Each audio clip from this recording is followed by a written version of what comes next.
Hi there, I am Clara. I am 14 years old. Back when I was 9, the world as I knew it shifted in ways I couldn't have anticipated.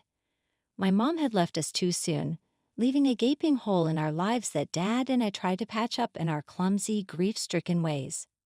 Life had its rhythm, a sad, monotonous beat that we followed until Dad decided to introduce a new melody.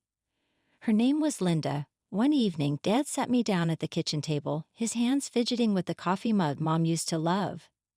Clara, I want you to meet someone special tomorrow. Her name's Linda and she's a friend of mine, he said, avoiding my eyes. Why, Dad? Who is she? My curiosity piqued, but a knot formed in my stomach. Something about the way he wouldn't meet my gaze told me this was more than just a friend. Dad sighed, a weary sound. I just think it's time, Pumpkin. We need to start finding ways to be happy again.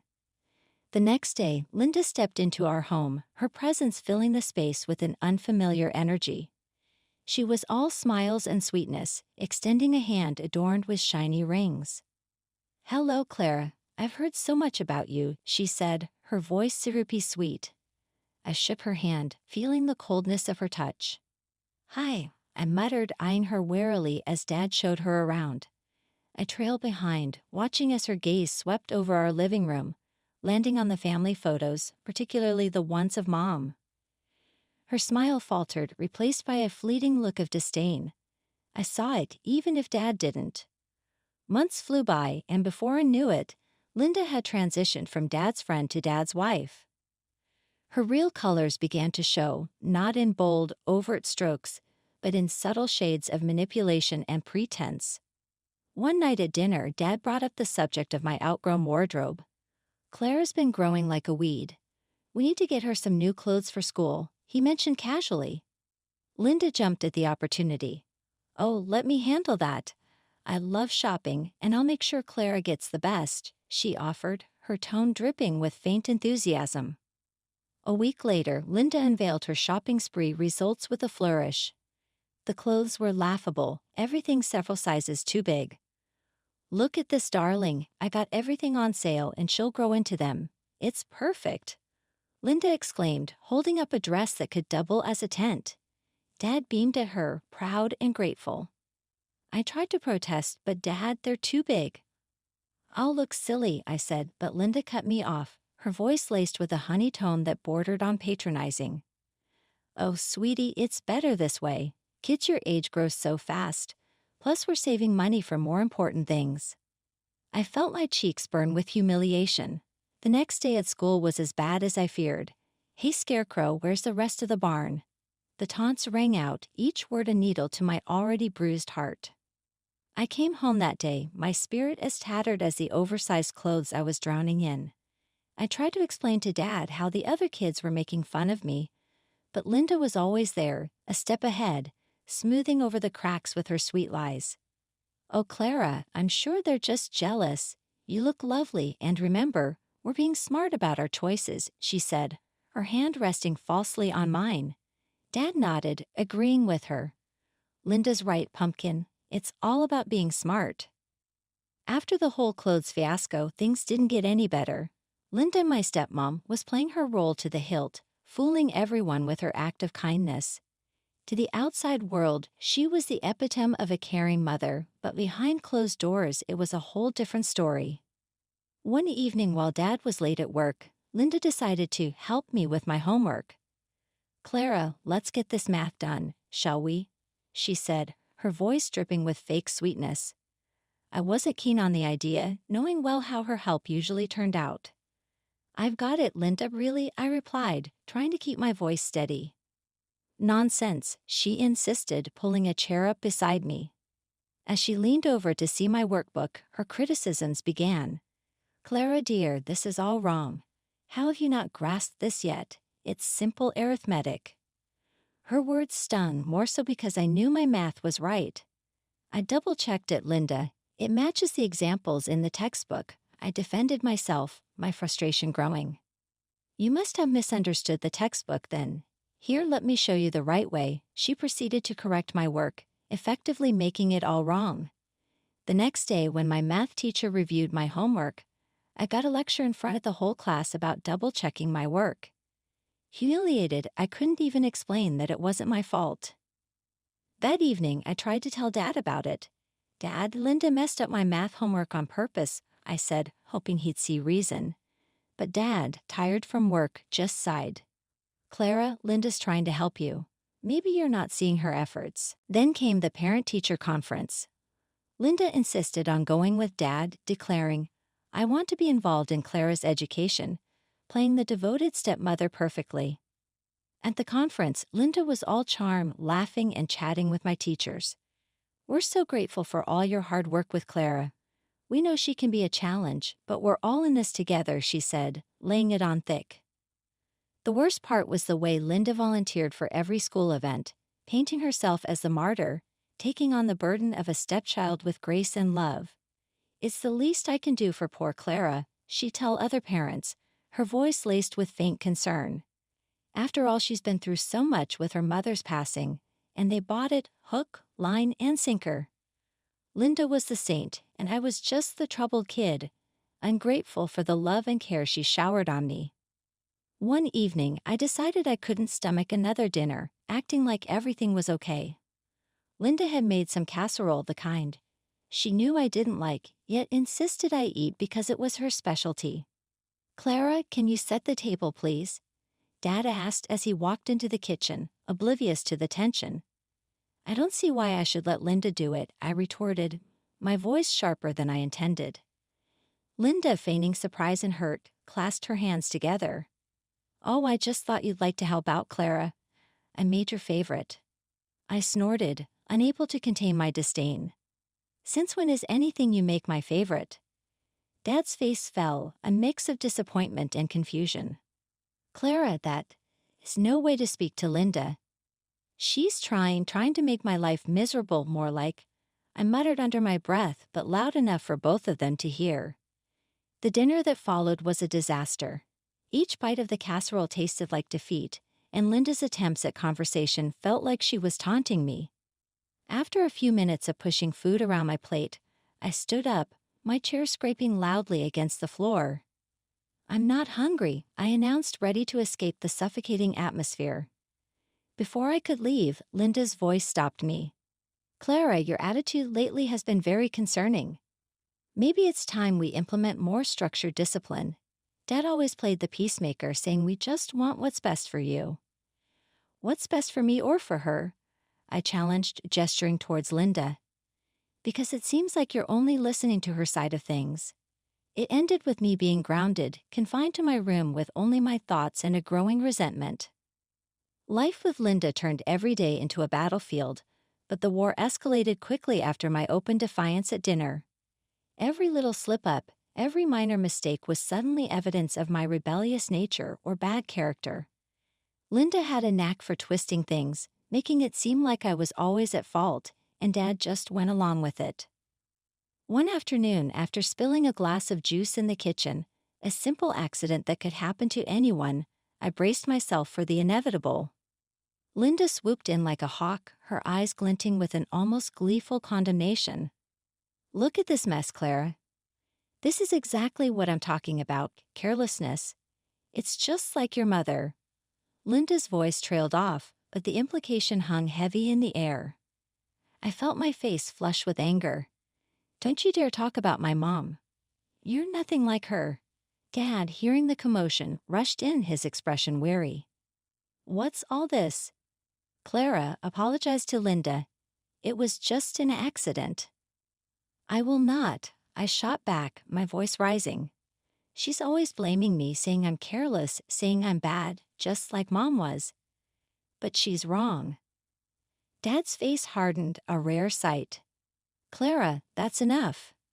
Linda's only trying to help. She cares about you." The thought was laughable.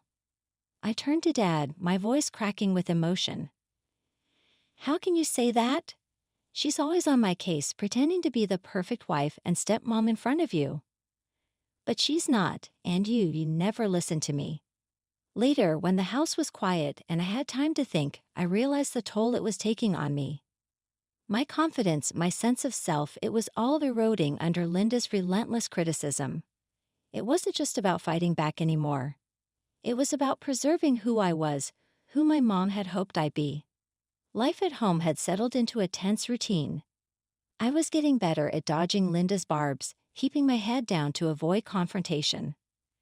Then one ordinary, unremarkable Tuesday, everything changed. Dad didn't come down for breakfast, which was odd. He was always up before everyone, a habit from years of early morning starts at his job. I decided to check on him, thinking maybe he needed the sick day, something he never took. The moment I opened the door to their room, I knew it was too quiet, the kind of silence that presses down on you, heavy with dread. "Dad," my voice was barely a whisper, my feet rooted to the spot. He was there, lying so still, too still. Panic gripped me as I rushed to his side, my hand shaking as I reached out to him. "Dad, please," I begged, the reality of the situation crashing down on me. Linda came in after, her scream piercing the thick veil of disbelief that had settled over me. The next few hours were a blur, ambulances, hushed voices, sympathetic looks. The verdict was a heart attack, sudden and without warning. Then came the funeral, a surreal procession of events that I moved through like a ghost. Linda was there, of course, playing the part of the grieving widow to perfection. Her tears were convincing, her sobs heart-wrenching. But to me, they sounded hollow, an echo of the genuine grief that weighed down my heart. "I just can't believe he's gone," she wailed to anyone who would listen. "He was my everything, and now I have to take care of Clara all on my own." Her words, meant to elicit sympathy, only fueled my anger. Manage, as if I was nothing more than a burden, a problem to be solved. I wanted to shout to tell her to stop her tirade, but I remained silent, my grief a heavy shackle around my heart. After the funeral, the house felt emptier than I ever thought possible. The silence was oppressive, a constant reminder of the void Dad's death had left in our lives. It was during one of these long, quiet afternoons that Linda decided to show her true colors once again. We were sitting in the living room, the air thick with unsaid things, when Linda turned to me, her eyes cold and calculating. "Well, Clara, it's just us now," she began, her voice deceptively soft. "And things are going to change around here." I stiffened, wary of her tone. "What do you mean?" Linda smiled, but it didn't reach her eyes. "You see, with your father gone, I'm your guardian now. And that means I'm in charge of you and your inheritance." My heart sank. I had almost forgotten about the money Dad left behind, too caught up in my grief to consider the implications. "What about it?" I asked, trying to keep my voice steady. "Oh, sweetie, don't worry. I'll take good care of it. After all, it's what your father would have wanted," she said, her tone dripping with false concern. The implications of her words hit me like a ton of bricks. Linda in control of my life and my inheritance was the last thing Dad would have wanted. "You can't do that. That money is mine," I protested, my anger rising. Linda's smile widened, a hint of malice creeping into her expression. "Actually, I can, and I will. You're just a child, Clara. What do you know about handling money, about the real world?" "No, I'll be the one making the decisions from now on. And as for you," she paused, leaning in closer, "you better learn your place and how to show some respect, or else your life is going to become very difficult." After the threats and the declaration of a twisted sort of guardianship from Linda, I knew I couldn't just sit back and let her run rampant over my life and my inheritance. It was time to fight back, but I needed an ally, someone who could help me navigate the legal and emotional battlefield I found myself in. That's when I thought of Aunt Sarah, Dad's sister. She'd always been kind to me, and I remember Dad saying how much she helped him through tough times. I picked up the phone, my hand shaking as I dialed Aunt Sarah's number. It rang 3 times before she answered. "Hello, Aunt Sarah. It's me, Clara." "Clara, how are you, honey? I've been so worried about you."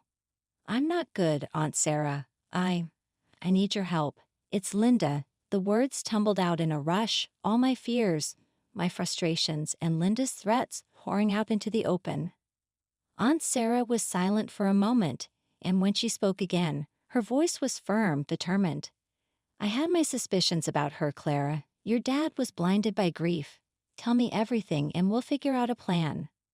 I spent the next hour talking to Aunt Sarah, telling her about the oversized clothes, the fake kindness that fooled everyone but me, and most importantly, Linda's plans for my inheritance.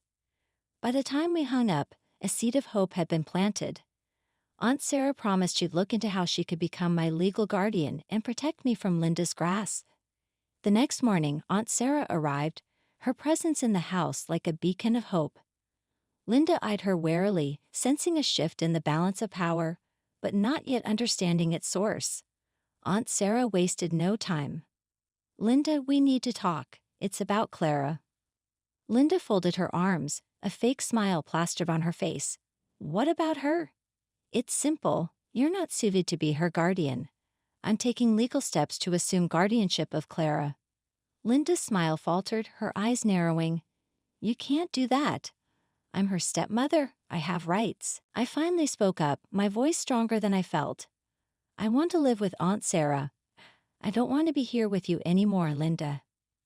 Linda laughed at that, a harsh, grating sound that echoed mockingly in the living room. "You think you've got a say in this, do you? You're just a kid. Your opinion doesn't matter here." That's when Aunt Sarah stepped in, her voice icy with resolve. "Actually, it does. Clara is 14. According to the law, she's old enough to decide who she wants to live with, and she's chosen me." The day the court ruled in Aunt Sarah's favor was the first day of the rest of my life. I moved in with her immediately, leaving Linda and her manipulations behind. Aunt Sarah didn't just become my guardian, she became my mom in every way that mattered. She officially adopted me not long after, solidifying what we already knew to be true in our hearts. One evening, Aunt Sarah and I were sitting on the porch, watching the sunset paint the sky in shades of orange and pink. We'd been talking about school, about my future, when she turned to me, her expression thoughtful. "Clara, you know you've got a whole world of possibilities ahead of you, right?" she said, taking a sip of her tea. I shrugged, the weight of the past few years making it hard to see too far into the future. "I guess I just don't know where to start." Aunt Sarah set her tea down, turning to face me fully. "Start with what you love. Remember, you've got your whole life to figure it out. But now's the time to explore, to try new things." Her words stirred something in me, a spark of ambition that Linda had almost smothered. I've always liked numbers, you know. Math, puzzles, that sort of thing. "That's fantastic, Clara. You know there's a lot you can do with that. Accounting, engineering, economics. The sky's the limit." Economics, I repeated the word, feeling it right. I liked the sound of that. From that moment, Aunt Sarah was my biggest cheerleader. She helped me enroll in courses that would prepare me for a college degree in economics, supporting my dream with a zeal that was both encouraging and a bit overwhelming at times. The day I got accepted into college with a scholarship in economics, Aunt Sarah threw a little party, just the two of us, complete with a homemade banner and a cake that leaned slightly to the left. "Look at you, future economist in the making," she exclaimed, her eyes misty with proud tears. I laughed, hugging her tight. "I couldn't have done it without you, Aunt Sarah. You saved me in more ways than one." She hugged me back just as tightly. "We saved each other, kiddo. Remember that? We're a team." And she was right. Together we turned a new page, stepping into a future that was bright with promise. Life with Aunt Sarah wasn't just a new dawn, it was my true beginning. Years had rolled by since the days of living under the same roof with Linda. I had built a life for myself working as an economist at a reputable company and had recently taken the plunge and bought a small apartment on a mortgage. It was my sanctuary, a cozy nook in the hustle of the city that I proudly called mine. Life was good, uncomplicated, and mine to enjoy. That was until the day the past decided to make an unexpected comeback. The call came on an ordinary Thursday afternoon. I was at my desk, buried in reports and forecasts when my phone buzzed with a number I didn't recognize. "Is this Clara Harrison?" The voice on the other end was formal, almost sterile. "Yes, speaking. Who's this?" "I'm calling from City General Hospital. Your mother is in our hospital. She's asking for your help." A jolt of confusion hit me. "I think there's been a mistake. My mother passed away years ago. After a brief pause, the caller clarified, "You'll excuse me. It's not your mother, Miss Harrison. It's your stepmother, Linda." Hearing Linda's name after all these years was like being doused with cold water. A mix of emotions swirled within me: surprise, skepticism, and undeniable curiosity. "What's wrong with her?" I asked. "She's been hospitalized for a serious condition. She's asking to see you." Taking a deep breath, I found myself agreeing to visit. "All right, I'll come by after work." I found Linda in a shared ward, a shadow of the formidable woman I remembered. The gloss and veneer that she always presented to the world were gone, leaving behind a frail figure that barely resembled my stepmother. As I approached, her eyes found me, and a flicker of something, relief, perhaps, crossed her face. "Clara," she croaked, her voice barely above a whisper, "you actually came." I took a chair by the bed, keeping my emotions carefully neutral. "The hospital called, said you wanted to see me." She exhaled, a sound filled with defeat. I squandered everything, your father's money, it's all gone. And now I'm here with nothing. I need help, Clara, for treatment and rehab." Sitting there in the cold, sterile light of the hospital room, a flood of memories washed over me. All those years under Linda's roof, the subtle jabs, the manipulation, the way she made me feel like an outsider in my own home, it all came crashing back. "I remember everything, Linda," I said, my voice steady, a reflection of the strength I'd forged from those years of strife. "All the times you could have helped me but chose not to. Why should I help you now?" Linda's facade of vulnerability shattered in an instant, her eyes narrowing as her true colors bled through. "You ungrateful little brat," she hissed. "I took you in when I didn't have to. You owe me. I'm your mother by law. You have to help me, or I'll sue you. I'll take every penny you've got." I couldn't help it. Laughter bubbled up from within me, echoing off the sterile walls. The absurdity of her threat, the desperation, it was all too much. "Sorry, what?" "Aunt Sarah adopted me, remember? Legally, you're nothing to me now, a stranger," I said. The realization hit Linda like a physical blow, her face contorting in anger and disbelief.